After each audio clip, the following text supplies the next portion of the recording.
Bitcoin's alive, what you gon' do? Mempool fees are high. Ordinal, ordinal, ordinal. Where does it stop? Nobody knows. It's a revolution, ayy. Bitcoin is the one, no substitution, ayy. With Shizzy and Yagobi, it's Ordinal Revolution.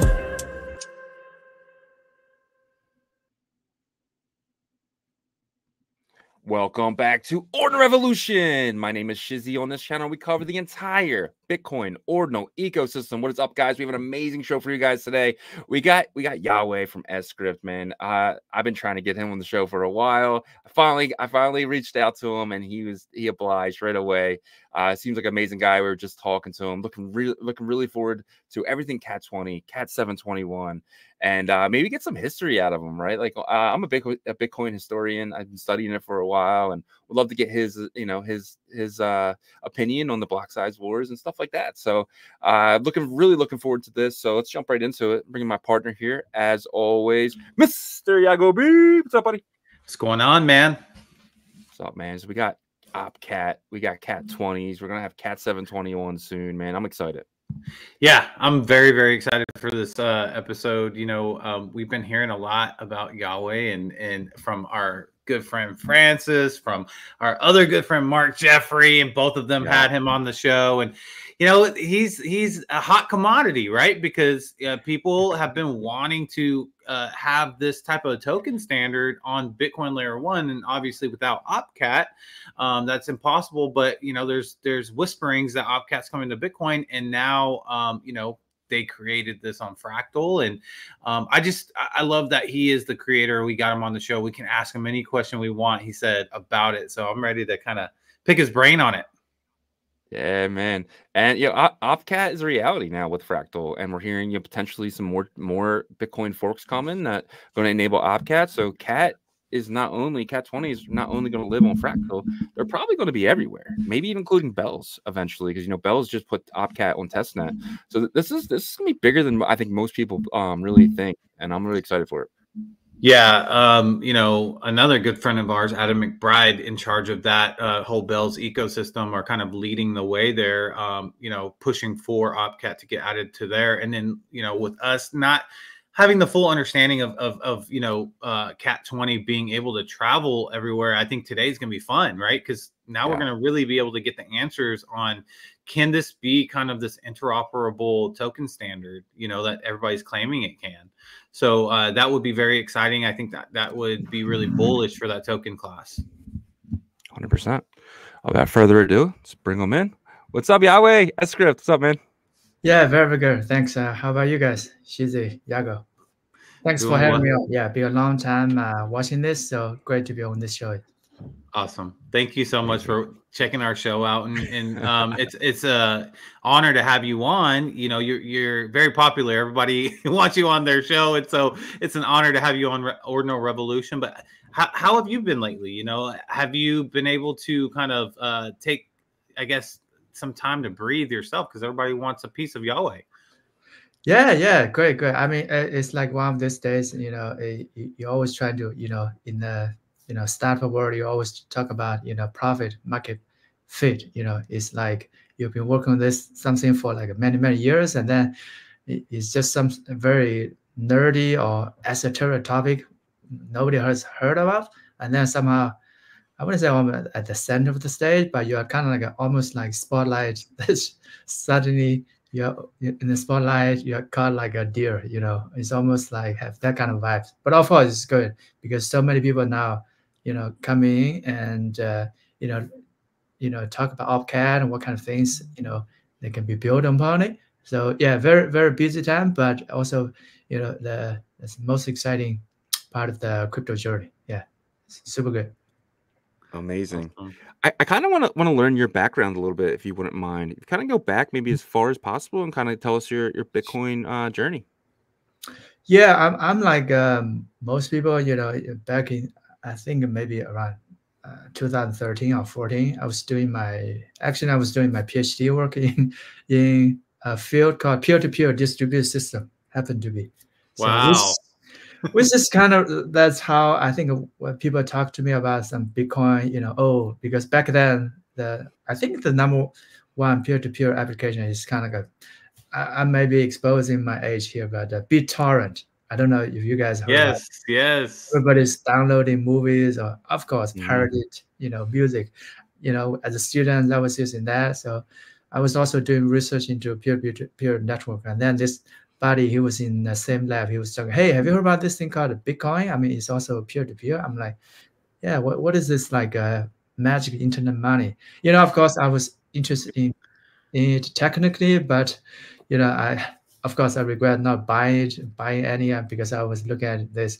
Why would people spend real dollars to buy this kind of almost like a virtual or non-existent thing? It's like very strange phenomenon. But of course, later on, it always every few years there's always reach some all-time high, and then news just keep.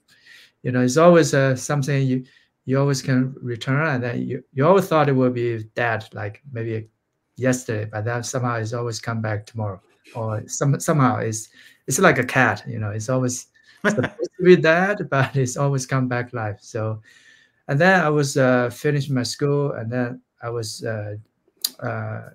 move out to California to work for Facebook, still called Facebook back Oh then. wow. I was a research scientist there. I was doing, doing the infrastructure, the backend, big data centers, gigantic data centers, like a football field size, huge. So that's why I think, but of course, in the spare time, I was looking into what's new, and the nerds, all the nerds, my nerding friends, they're all work, mining or buying some like shit coins or altcoins or whatnot, Feathercoin, Ravecoin, XRP. I was like, hey, what does this say? Because we're doing some mining in my garage. I'm like, yeah, this thing is very strange to me because I don't know any other technology. You're kind of like a Federal Reserve. You're printing money from your basement. So it's just technically very interesting because I don't know any other technology, AI, machine learning, or whatnot. It's very different. It feels like an alien technology to me because for me, I'm always curious. I'm like a curious, inquisitive guy. I want to understand. Hey, I was looking at the BitShares and Steemit. If you guys still remember, like very old, crypto. It's almost like medium.com or like a Reddit. But if you post there, Steemit, you can make quite a few bucks. So I'm just interested, where does the money come from? So it's almost like a rabbit hole. Once you start digging into, hey, why is this, running this code can produce like a monetary value? I think that's kind of the rabbit hole. So once you're into that, it's almost like your daily job. It becomes boring. You're doing some database or C++, but then you have this shiny thing called, crypto, which is kind of like a combination of cryptography, code, computer science, and also like economics. So I just spend more and more time on, crypto. Of course, working on kind of like a side project or hobby. But then, yeah, it's 2017. Two things I think showed up bigly, and one is that everybody knows the ICO. People, just write some white papers. Maybe they have a Tesla, and they're like raising millions, if not tens of millions, in 35 seconds or something. I'm talking about the I think what is the browser, the Brave, right? They raised like, I think like something like 20 or 30 million in like under a minute. So I was, the guy even gave a talk at Facebook. I was there. I was like, wow, this is something big here. So I was just more and more interested. So I just, left Facebook. So I just trying to do something in the crypto, but without knowing, what exactly I want to do. But it just seemed very interesting to me. And another thing, of course, that happened is the scaling wall, Bitcoin scaling wall, because to me, that's even weirder. People were saying, hey, I mean, this year is 2017, when I was looking at the Facebook infrastructure, that's like, terabyte, data, like every seconds. I think everybody's watching cat videos and, not TikTok. At this stage, they're probably much better. So it's a little bit strange to me, just at the first sight, because why do we have 1 MB block every 10 minutes? That's unthinkable. I take a picture, it's like 3-4 MB, and it's just on my phone. So it's just to me why this, Bitcoin has this debate. It's very strange to me because I don't understand it. So that's why I decided to spend, almost I think almost 2 or 3 months I did nothing but study Bitcoin history, read all the writings of Satoshi, read his code, play with it. Then after that I just pretty much drop everything and become a Bitcoiner that day and till today. So when I talk about Bitcoin, of course, man. I don't mean a Yeah. specific fork. It's all I've dived into many different forks of Bitcoin. So Yeah. Yeah. Well, let's kind of talk about like the history of Opcat. So Opcat was actually in Bitcoin when Satoshi created it, but then he took it out a year later.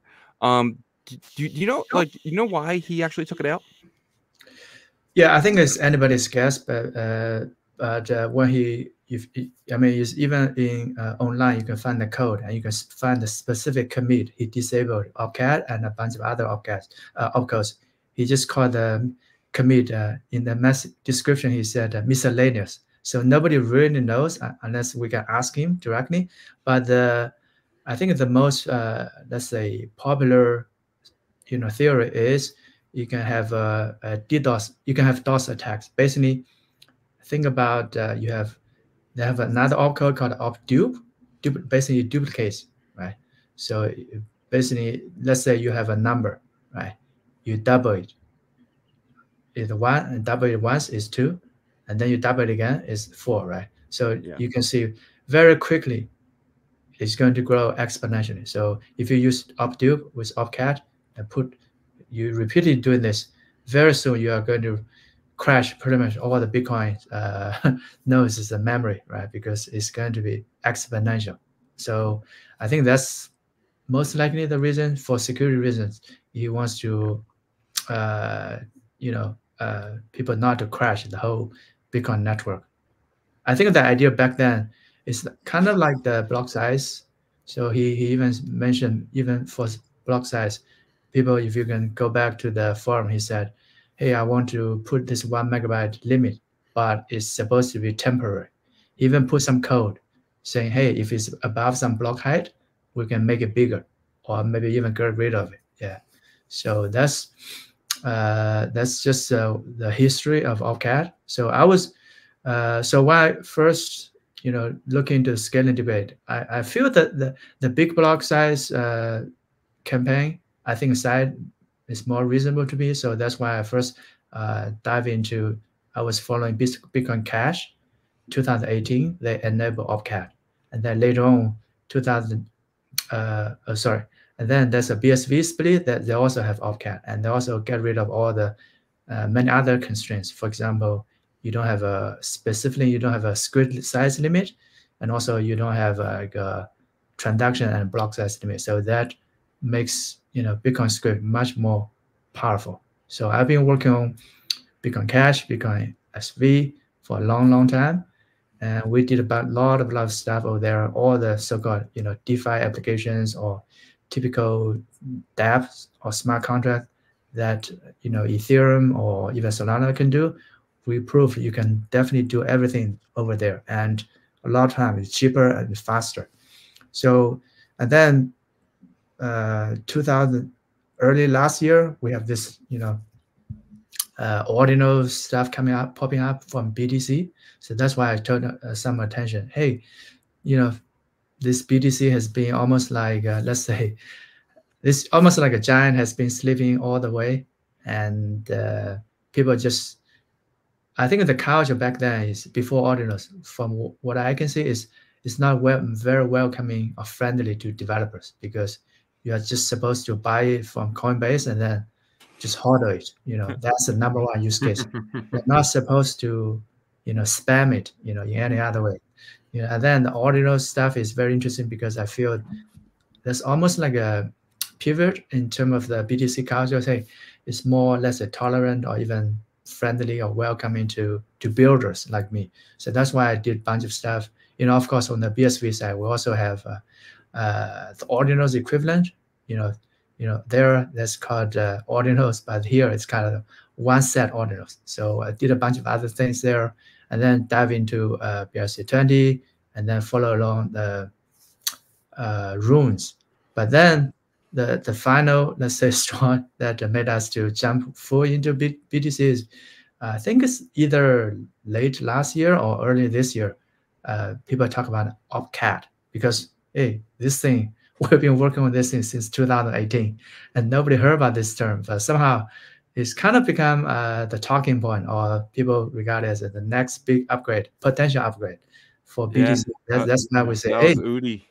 yeah, quantum cast and Taproot user.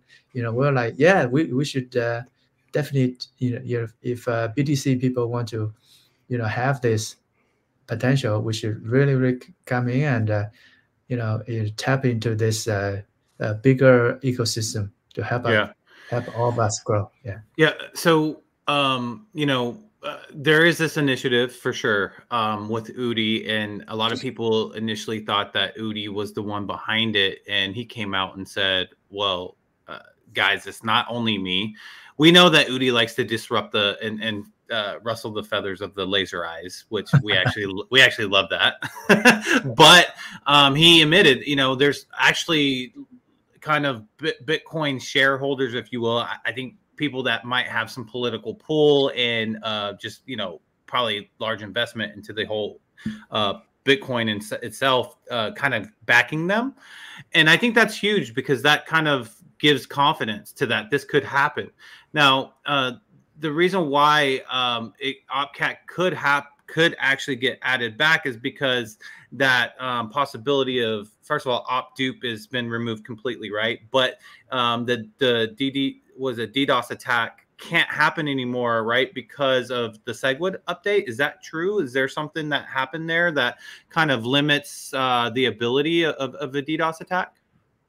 Yeah, I think as more or less. I think to be precise is a so-called DOS attack, and then it's not Segwit, it's more Taproot, because Taproot put a, let's say, script limit, so stack element. So you can concatenate elements on the stack, but it should no more than 520 bytes. So it doesn't matter. So that plays that pretty much says that's upper limit. So you're never going to crash all the nodes unless you have less than 520 bytes, of course, which we don't, probably they don't. Then if you have less memory than that, you probably shouldn't run a Bitcoin node in the first place.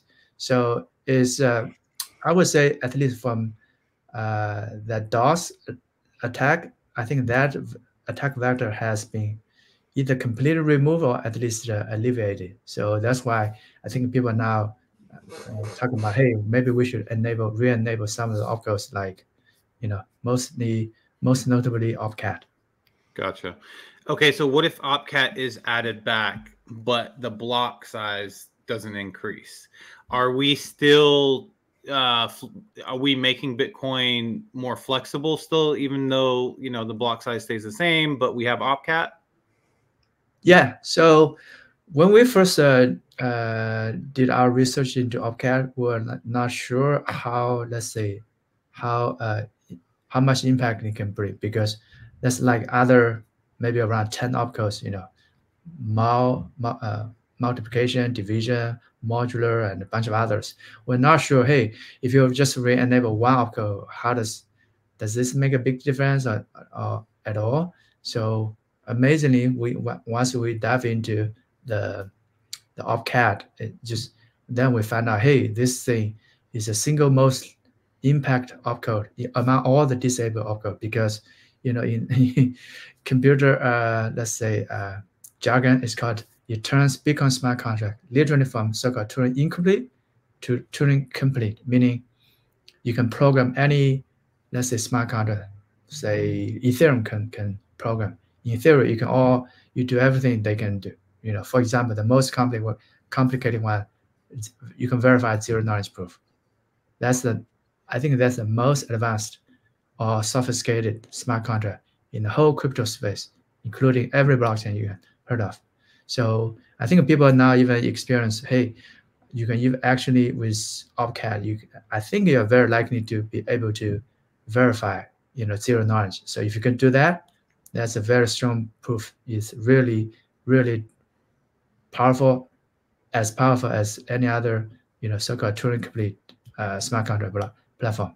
And more specific, and then jumping to the block size, of course, you still place an upper limit, of course, because it's like any other program, right? The bigger the program gets, usually it's more powerful, right? So for 1 megabyte is a lot of opcodes if you think about it. So it's definitely, if you have a bigger blocks, it can help in terms of the programmability, but even 1 megabyte, it can get a lot of stuff done already. Yeah. Awesome. Gotcha. So, all right. So now we have Opcat. We have it on Fractal, and there's a bunch of other Bitcoin forks that have it. So there's a thing now called sCrypt. Could you kind of get into that? And are you the creator of sCrypt, or? Yeah. I created sCrypt back in 2019. So wow. So basically, back then, BCH have opcats and a lot of other opcodes. Same for BSV. But then the problem is, if you only have opcodes, opcode is something like a machine code or a so-called assembly code. It's very low level. So in theory, you can code a lot of things. You can code anything, especially we talk about Turing completeness. You can program anything you want. But in practice, it's super difficult. It's almost like, on Ethereum world, right? They also have this opcode, they call it Ethereum virtual machine, right?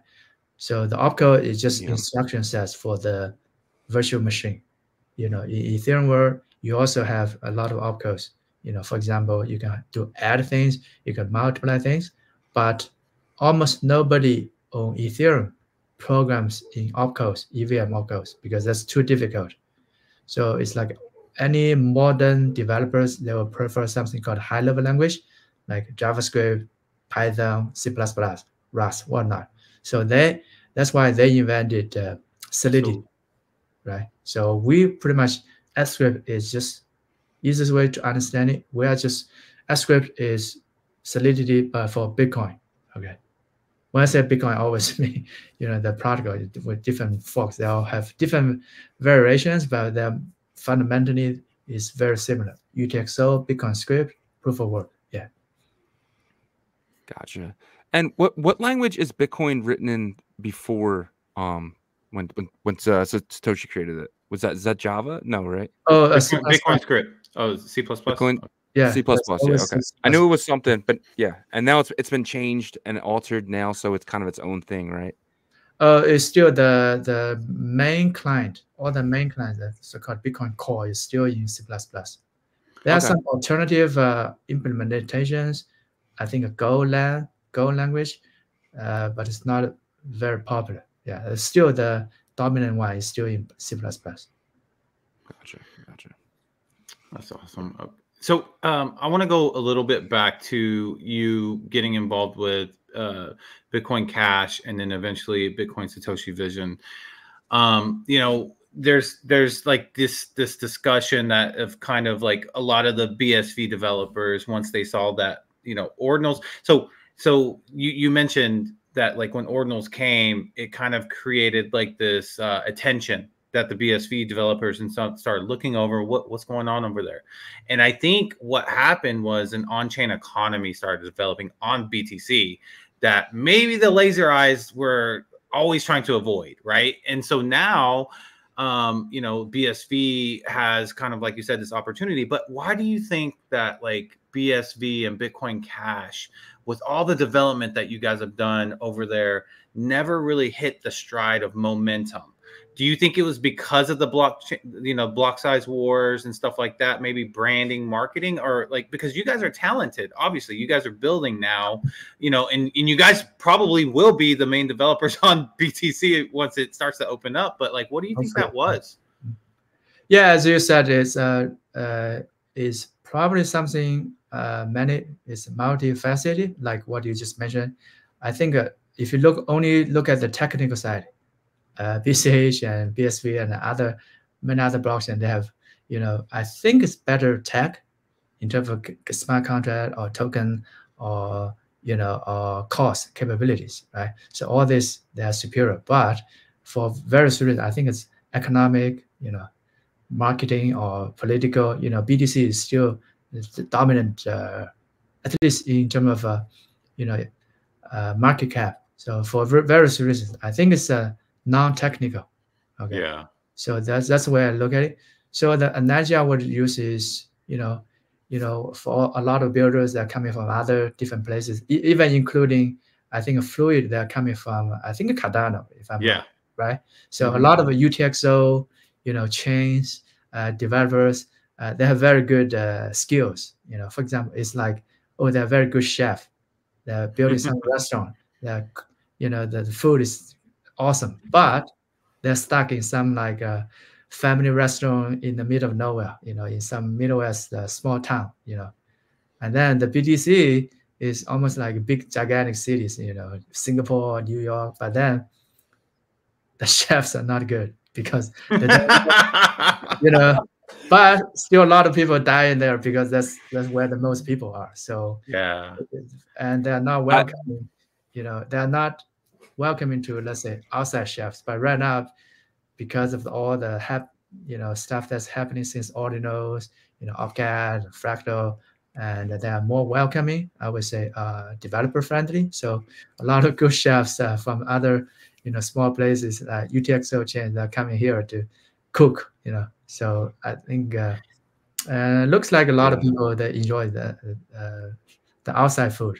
I mean, even though they're coming from outside. I love that analogy. That's Dude, such a good analogy. That's the best analogy I've heard to this day. And I know, and it's crazy because if you look at it, the reward can be really big, and you could actually look at this as a positive. You guys developed all these good skill sets throughout the hard times of the past, 3, 4, 5, 6 years. And now it's y'all's moment. I feel like it's your moment, and it's time to take that moment into your hands. And I'm happy. I don't even know that much history about it, but I feel happy for them because it's kind of like all the blood, sweat, and tears is going to come to fruition. If you're a good chef, you really want to serve as many people as possible, to say, and you want to, eat it big, go to some big cities and, open some new restaurants, get a lot of customers. Yeah. That's exactly, I feel, what we're doing right now.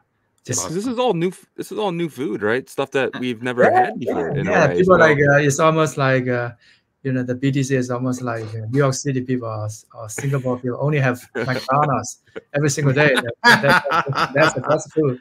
But then we are coming here with a Michelin style. So I think people are a little bit surprised. Oh, in BTC you can have this kind of like a delicious food, as Cat20s. DeFi? Yeah, they're like usually people like shocked. I mean, in a good way, of course. Yeah, because they've never, they just haven't realized it's all possible because of this small opcode. Literally anything Ethereum or Solana can do, you can do this on this mother chain. Literally, I'm not even. It's not something hypothetical. People. That's why we decided to. First to show people, hey, come into, let's say, Fractal, or whatever other blockchain that's have Opcat enabled. You can literally feel, you can see you can literally taste the food. It's not like we are just bragging, hey, our food is awesome. We are 5-star. You just come here and play with this, let's say, Cat20 tokens. You can literally see, hey, you can never get front round. Even get front round, you get the money back. Right. Yeah. You can have DApps with partial fields, which you cannot do with runes or security or what other meta protocols. It's really, you can taste it, you can see it. So that's when I feel like people got a taste of Opcat, and then hopefully all this good experience they are going to drive them towards let's say they advocate for Opcat own BTC mainnet. So it's that's the main goal. We are like a DJing all day, but literally this is like I feel this is where making some kind of a history here, because whatever happens, on fractals or maybe on bells is literally going to, I hope it can guide, what the BTC main chain is going to be. Yeah, they're almost like test nets, right? They're almost like test nets for that's what Bitcoin if it works out. Yeah. Yeah. So let's kind of jump into that a little bit. So this thing called Fractal pops up.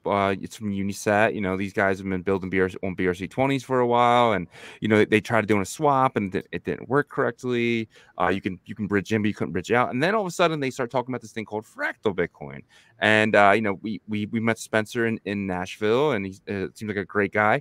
And then we started like digging more and more, and then boom, one day they say, oh, we're gonna have opcat enabled on Fractal. And then we started digging into that a little bit, and now we have Fractal. And then we didn't realize this, but now we have Cat20s.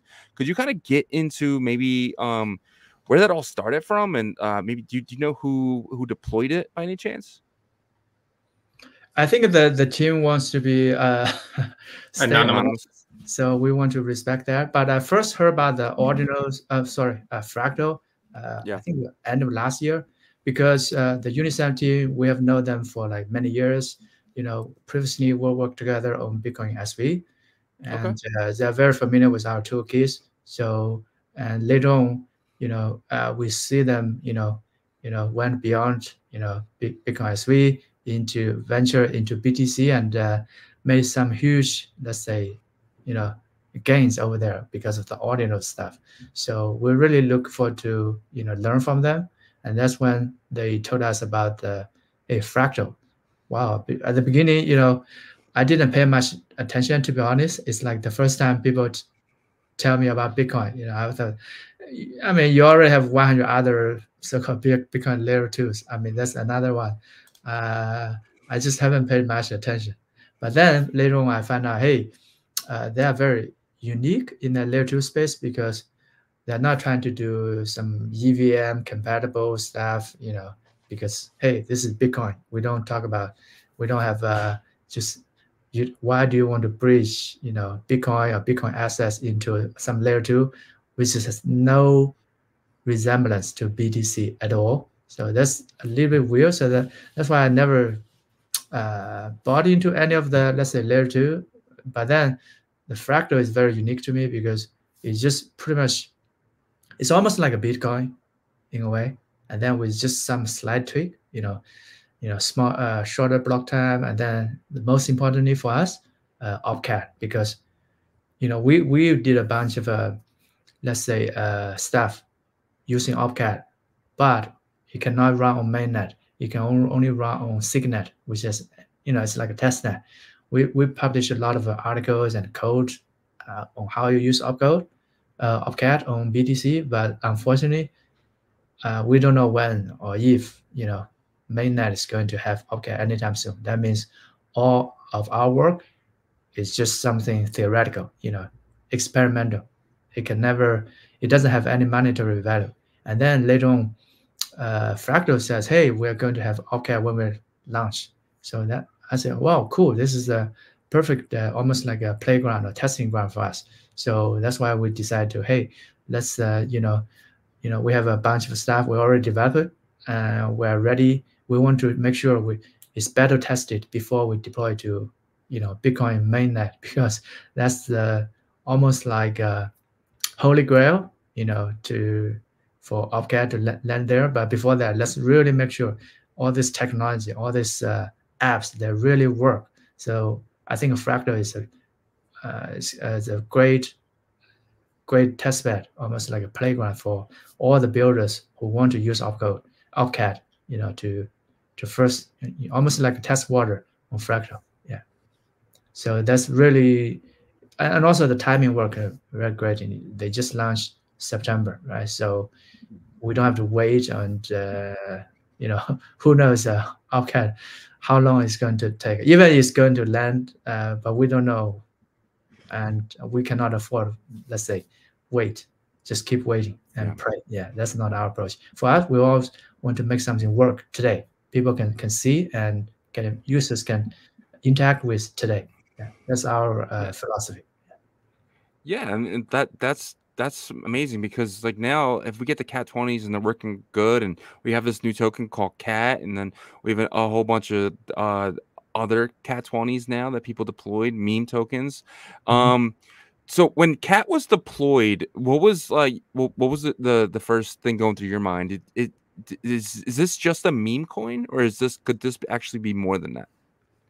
Yeah, if you look at the website, I think the cat is because it's the first one. Of course, most people regard it as almost like a meme. But I think if you look at the website, it literally says the cat or the Cat20 or eventually the FD tokens that's coming. They can be also be used in so-called decentralized applications. So that means they're not only memes. You can be memes, but also they have real utility. For example, right? Even Fractal team, they build some kind of like a on-chain voting, right? You can think, oh, you may have Cat have governance, rights, right? For example, if in the future this Cat protocol wants to go some kind of like a upgrade, and there's some decisions, I think the community can vote on it, and also you can do staking, right? You can think about it's like almost ERC20.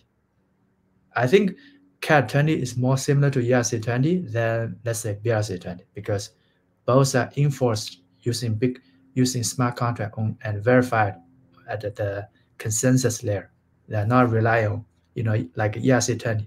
They don't rely on any so-called indexes. If you talk about indexes to any other blockchain developers, they think about it something else. It's not. I think the Bitcoin tokens is the only chain that use indexes for tokenization. So that means all those developers that are more used to the idea of using smart contract natively to enforce tokens. So in that sense, it's just like ERC20 tokens. You have USDT, right, or Unif or Uniswap. All those tokens, you can treat them as memes, but they also have utility, right? For example, even EMB tokens. Yeah.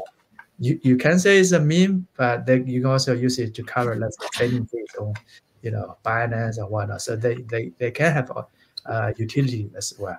So I think that's a very big distinction between, let's say, BRC or 20 or maybe Runes tokens. And some of them, I think, them can only be meme tokens, I think. Yeah, if you think about it, Runes and BRC20 is really because of the off-chain indexing. Their destiny is really meme tokens, and I mean you can see it with the Runes community. Runes is, and that's fine, I think, for the Runes market. But like when you have something like Liquidium that has a Runes token as their utility token, if OpCat gets added, that might change. They might end up migrating right to something like Cat20 or something like that, just because if you do have it rolled into the smart contract to make some sort of action, or like he said, you can't do that with Runes.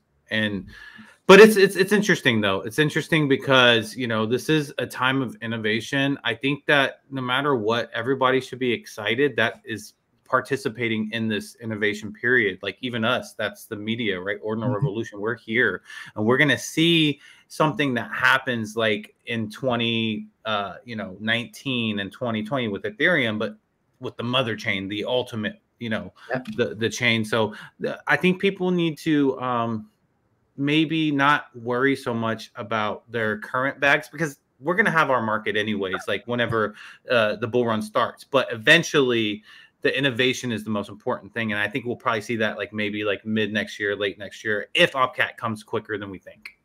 Yeah, exactly. I think So yeah, I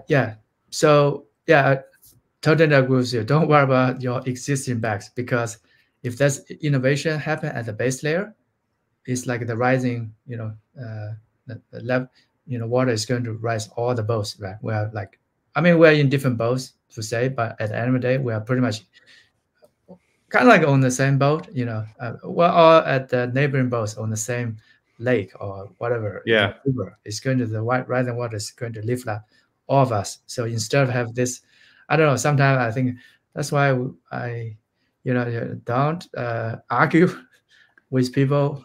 Tribalism.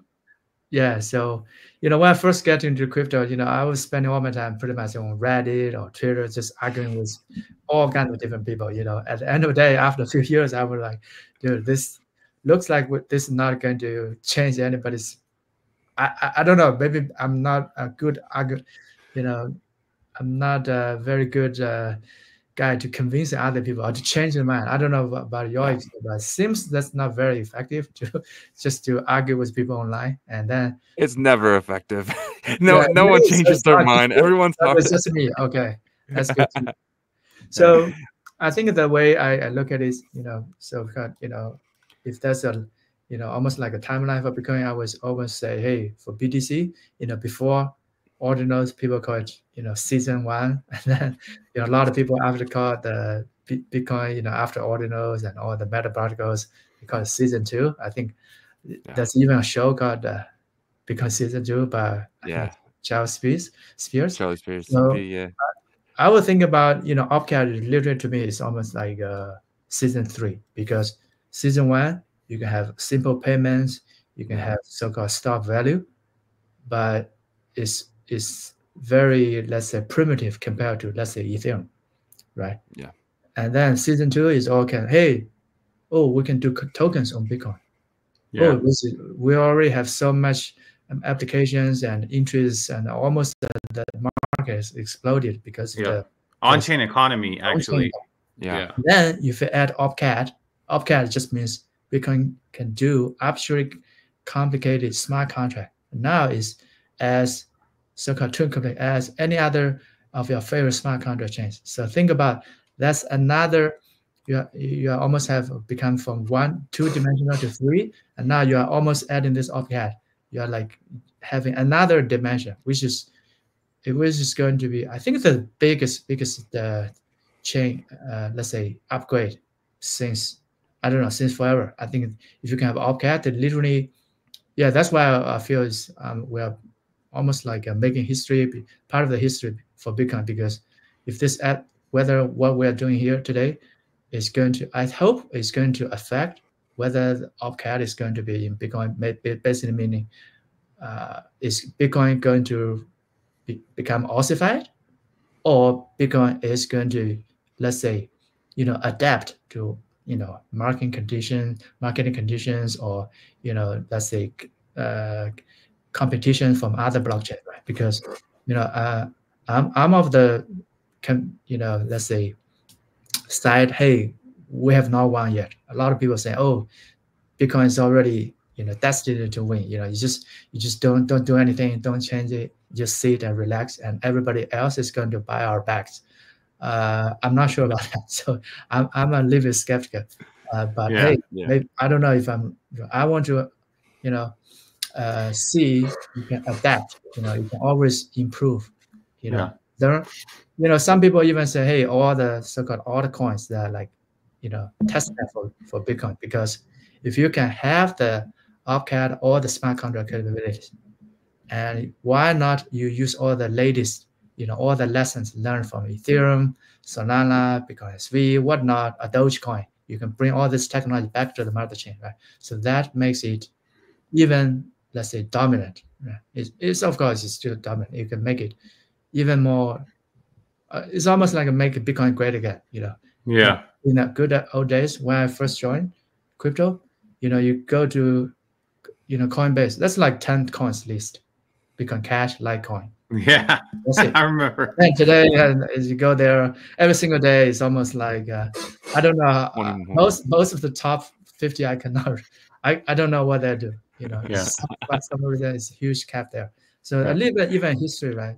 So a lot of people when they heard the term smart contract, the first thing they think about is Ethereum. But for many people, the history is before Vitalik, the creator, he invented Ethereum. He was working full time on Bitcoin, right? Yeah. He was some editor for Bitcoin magazine. He was coding Bitcoin. So because back then, all the innovation, all the tech, all the cool things happened on Bitcoin, and only on Bitcoin.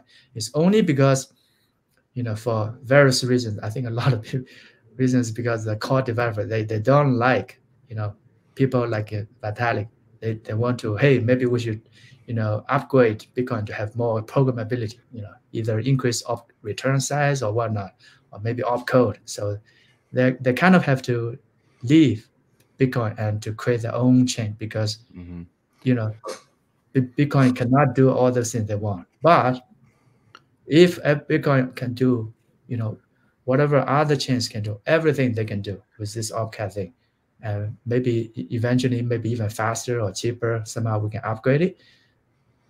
Why then people have to ask the question, why do other Bitcoins exist, right? I'm not saying they're going to disappear tomorrow, but if I have, just personally, if I have a choice, if I can do everything other blockchains can do, and maybe as cheap, as fast, I would prefer to do it on the Bitcoin chain, because that's just the, there's no reason to use other blockchain, right? So I really feel this is a very pivotal moment for Bitcoin today, because we're going to decide whether we want to, ossify it, or we're going to make it adaptive. Innovation to bring it down. So, yeah. I feel like there was a point, I know we're getting close on time, but there was a point where when Casey kind of developed ordinal theory, it was kind of going around some things, but also that wouldn't have been possible if Taproot didn't exist as well, right? So there was some things that were like pushed through that maybe the core developers weren't foreseeing that would happen with like ordinal theory. And then when the on-chain economy happened, the miners at first probably didn't pay attention to it until they realized, hey, this is spiking up the transaction volume. And then there was a little bit of a power shift starting to happen to where, mempool.space is acknowledging these transactions, and then the laser eyes are saying, hey, don't acknowledge these transactions. They're like, this is supposed to be a decentralized process, right? And so I think that, like, this is a shift of power. I think the innovation can't be stopped. So do you think like let's say like opcat gets added, do you think that opcat's capability, let's say Cat20 or something similar, gets added, will that increase transaction volume enough will that also entice the miners? Will that make the miners happy, do you think? Yeah, definitely. We are seeing the playing out in real time in front of our eyes. If you look at Fractal, so if you remember Fractal when it first launches, and I think on day 2 when Cat was being minted, the fees went from like 1 set per VByte to like, I remember it's like 7 or even close to 10,000 at one point. Yeah, so I saw it 8,000. All the 10,000 at one point. I have seen, I think either 8,000 or 9,000. Yeah, but you get what I mean. Yeah. So basically, all the miners, they're super happy, because if you remember at the beginning, so many miners that like jumped into Fractal mining without knowing for sure they're going to make a profit or not, because a lot of people, I think, without this on-chain, let's say, economy or transaction volume, probably more miner will, let's say, lost money eventually, because thankfully, because of the opcat and Cat20, a lot of the hype, you can call it hype or transaction volume, they really like the big fat mining fees. They wouldn't mind. So it's the same we have seen when runes first launched, when Bitcoin halves. I think a lot of, if you remember, the fees also went through the roof, and then all the blocks are full, and the fee rate is like crazy. I don't know, remember, like 1,000 or something. All the miners are making millions in terms of dollar in addition to the block reward. So I think all this kind of on-chain activity is going to, what you just mentioned, is going to entice them. It's going to incentivize them. Hey, maybe we should be on the innovation side, because all the block reward is going to cut half again. Eventually, it's almost going to be zero. So we need on-chain economy to sustain for the security of the chain, right? Because the miners, they are not here for altruistic reasons, right? Yeah, the Bitcoin already failed, right? So they need. Well, that's what happened with Ethereum when they switched to proof of stake, and that was the biggest mistake I think that they made. So like, we cannot allow that to happen here ever. I think that's, to me, that's a fatal mistake, because I don't think you can maintain it. You got to have that minor community incentive. You know, if you get rid of that, then and plus, like, innovation won't have the community to back it. And that's exactly what we're seeing right now. And I love this conversation we're having right now, because I feel more and more opcats coming in. Yeah, that's what I earlier I've said. Hey, we can learn from all this lesson from altcoins. We can then apply this to Bitcoin, because hey, maybe there's some very fantastic technology like zero knowledge proof, right? Oh, we can bring it here. Oh, they may have some bad lesson. For example, they switch to proof of stake. Hey, look at them. They are not doing so well at the layer one, right? So let's not try to avoid those mistakes. I think that's also what I think that hopefully this Cat particle Cat20 is going to give some insights, data points. Because for us, we are not 100% sure. Hey, Cat is is, let's say, beneficial overall versus the risk, right? But now people always say, hey, you may have security risks, but I think Opcat has been running on Fractal for more than a month now and has secured many transactions. So I don't know. I just never heard about a security accident so far. So it's give us more confidence, right? So I think the time is on our side. I think if you are for Opcat, because the longer Fractal can run, another Opcat chain can run without any kind of let's say centralization or exploitation, it's more confidence we can have. Hey, maybe we can reactivate this Opcat on mainnet.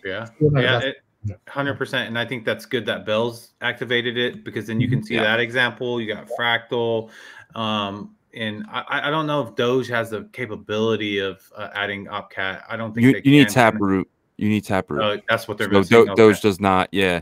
So I have a question. So since we're kind of entering this topic anyway, let's just say Bitcoin activates Opcat tomorrow. Will I be able to send the Cat20 from Fractal to Bitcoin? And could you kind of explain how that would work and how Bitcoin would kind of just pick it up and kind of go with it? Yeah, I think if you look at the website, it says it can enable Opcat.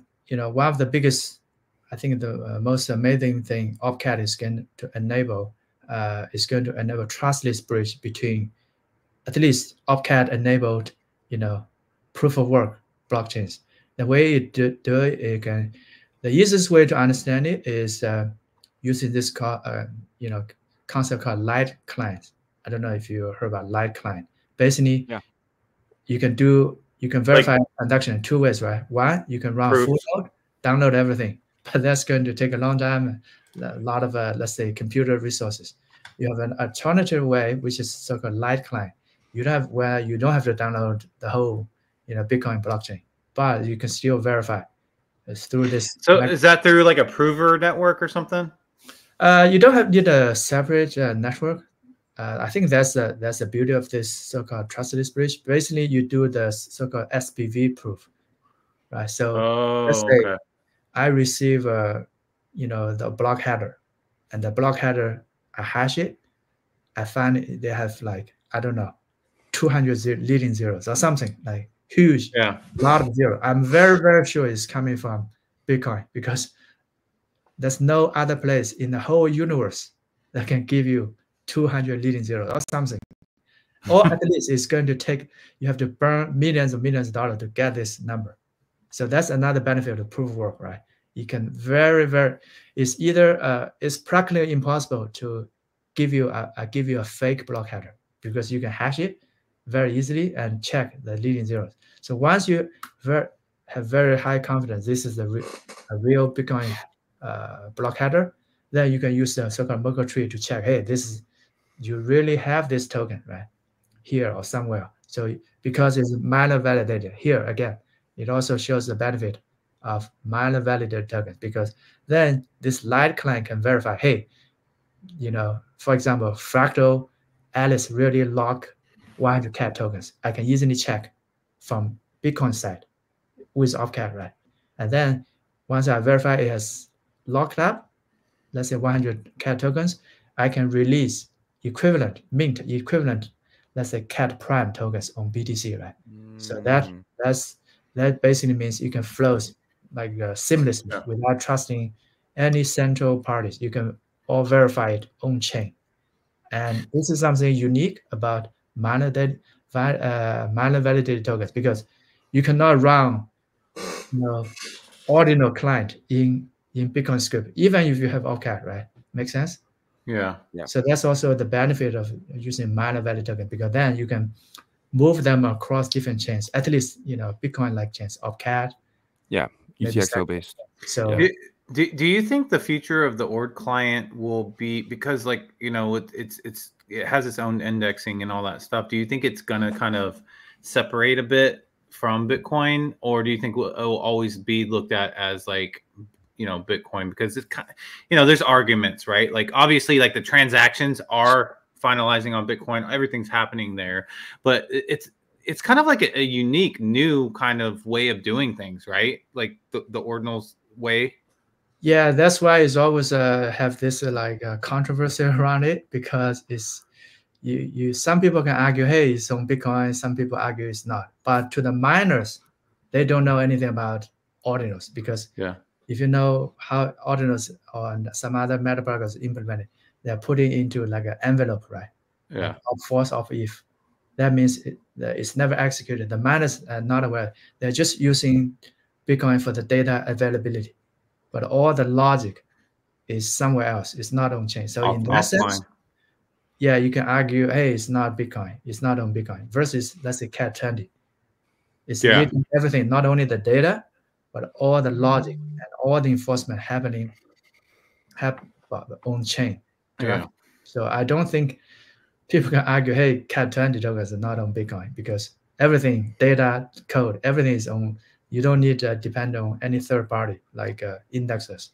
The only thing you have to track is whether UTXO. But hey, Bitcoin also using to track whether UTXO, right? And nobody argues Satoshis are not on Bitcoin, right? So in that sense, Cat20 tokens are as good, as secure, as Bitcoin native as the native Satoshis. Gotcha.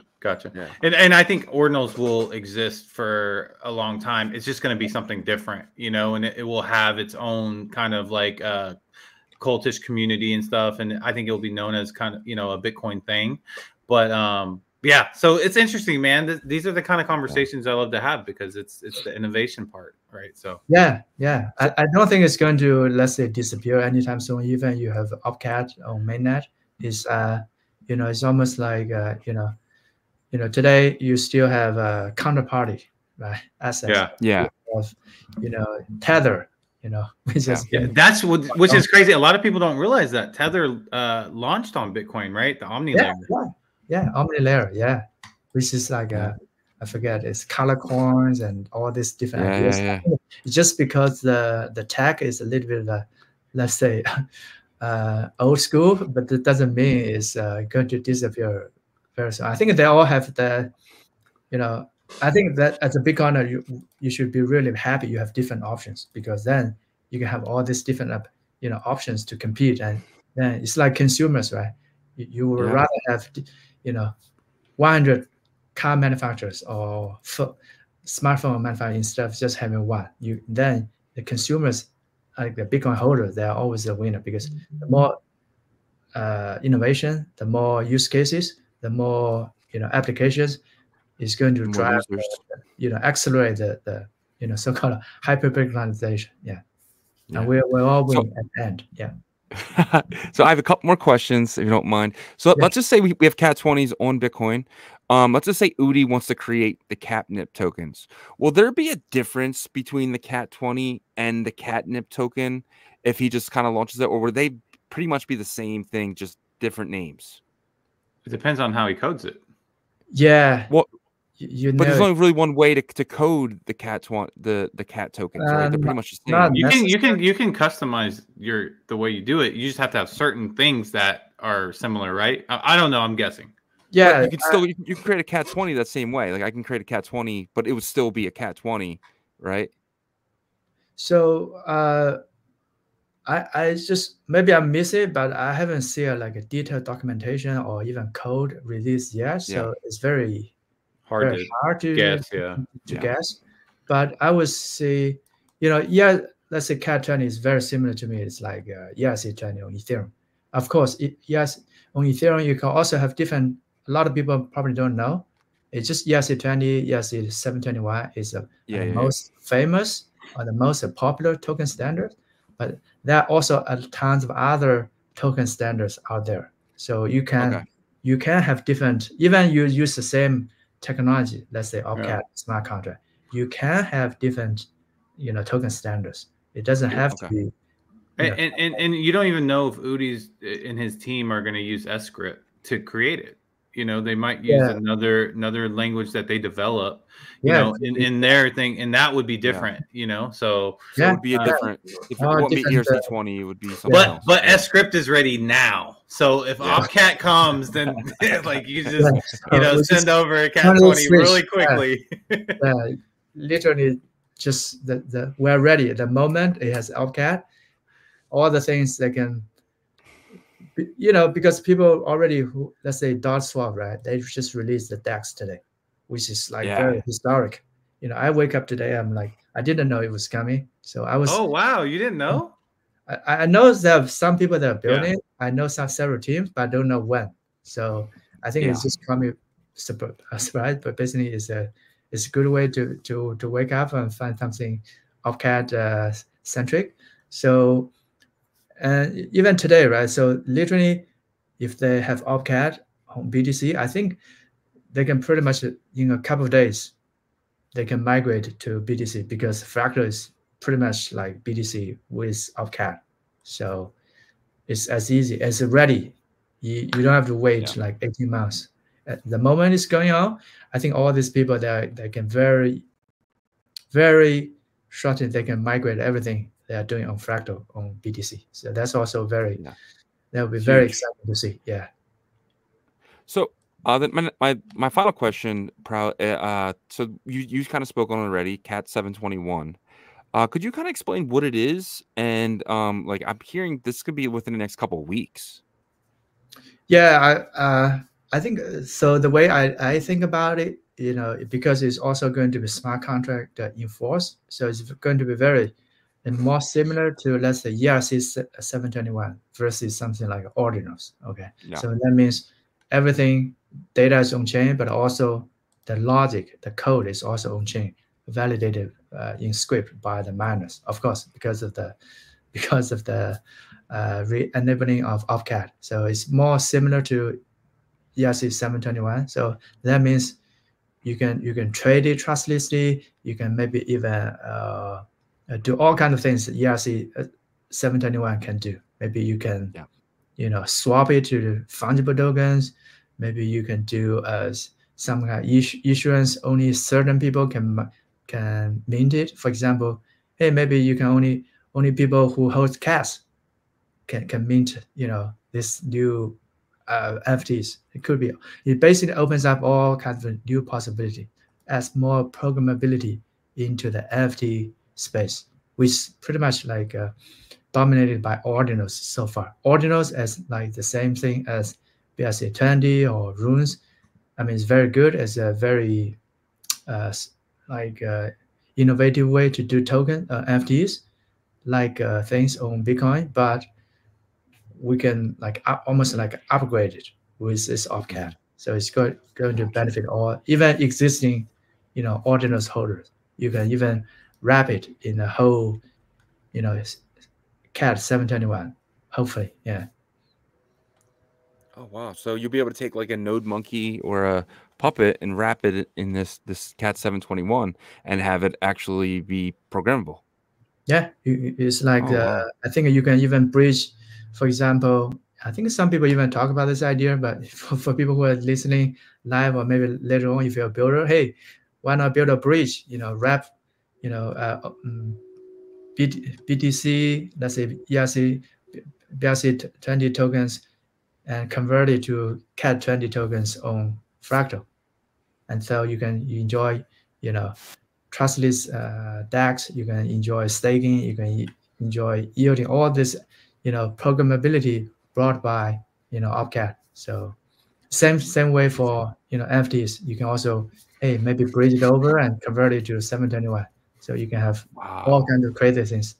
That's previously impossible. So really, very exciting time. We're going to almost see this almost like an evolution happening in front of our eyes, and we're part of it. You know, like shows Yep. that we're going And to. it's perfect timing too, because we're heading into Q4, into the bull run year of 2025. Okay. Yeah, hopefully this one is real. Okay, October. I heard about the beginning is not very bullish, but now I feel like it's more bullish than bearish right now. Yeah, finally. Well, this has been absolutely amazing, man. We thank you so much for your time, and we know you're very busy, and we appreciate it so much. Okay, thanks for the invite. Yeah, I could just keep up doing the good work. I think, you know, OpCat, this thing is, I feel we are very bullish about it, but I maybe you guys can tell me, but I think most people, they're still not aware of it, or they heard about it but doesn't know what it is, or even they know it, they didn't know it was this big. It's like we just discovered something, you know, almost like let's say some new technology, but then most people, they're not aware of it. So Yeah. it takes a lot of time, you know, for me we asked to do spaces like shows like you to educate the public. You know, of course, it's not only to pump our backs, you know, it's just for really going to pump almost everybody's back, because at the end of the day, we want not it to be like a zero-sum game. We want to have real utility. You know, even of course meme is good, but at the end of the day, if we all really push the Bitcoin, you know, forward to the mainstream, we need, you know, all kind of a really consumer app that's going to, you know, even normies, they can understand. We don't have to pitch them about, you know, inflation or monetary things. Yeah, that's too hard. They can have some app, and they can instantly download on the phone and play with it, and then they just get, oh, you know, oh, they don't care about Bitcoin, you know, but they're using the technology. And who I think until that day, we still have a lot of work to do. But OpCat is going to be a big milestone on that path.